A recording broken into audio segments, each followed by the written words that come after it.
Fatigue, though, I guess, would be fine if there weren't a sense of perhaps opportunity slipping away. And I want to ask you a little bit more about some of the figures that came out in the poll. It was, for those who don't know, it was a phenomenally controversial poll in Haaretz. There was a lot of hoo-ha about its methodology and about whether it was a push poll and so forth.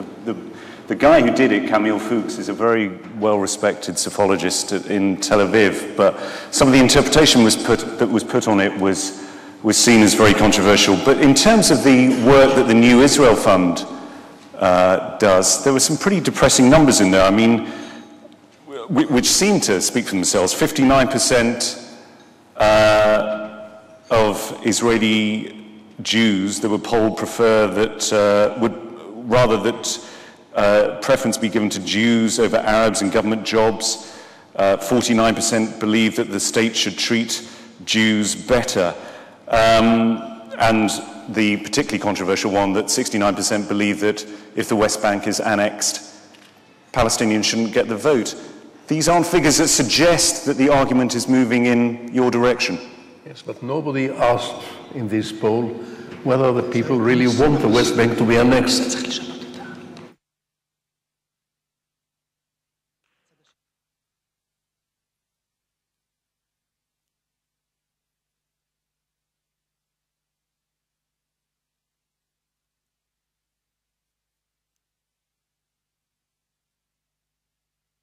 Hope you can hear me better now. Yes, 64% of the Israelis say that if the West Bank is annexed, the Palestinians on the West Bank should not be given a vote. But nobody asked them, do they want the West Bank to be annexed? And this is a key question, and the answer to this question would be by the majority, no, we don't. Because, as I'm telling you, there are different sets of clocks at work simultaneously. There is bigotry, there is hatred, there is bitterness, which are almost not surprising in a society beleaguered for more than 100 years.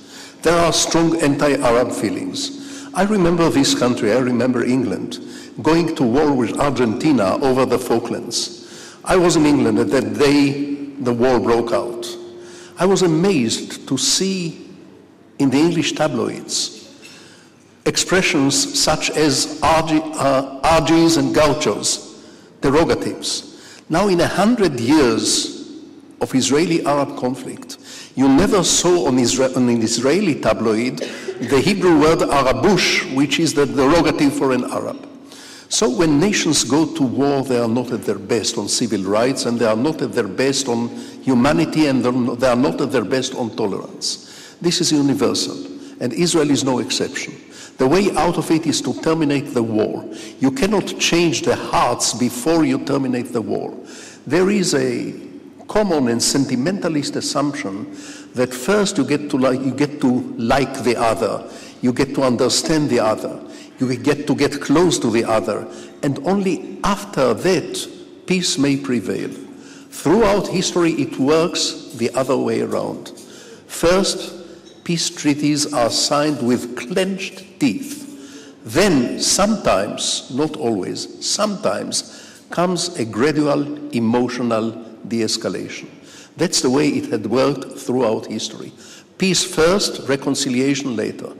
Time and again I'm getting those rosy invitations from peace-loving organizations in Europe and elsewhere to come and spend a rosy weekend with Palestinian counterparts, so that we drink coffee together and we talk and we discover that no one has a tail and no one has horns, and we learn to live with each other and the trouble will go away.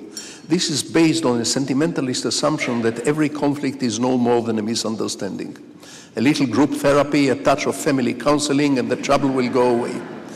Actually, the clash between Israeli and Palestinian is very real. Rivers of coffee drunk together cannot extinguish the tragedy of two nations rightly claiming the same land.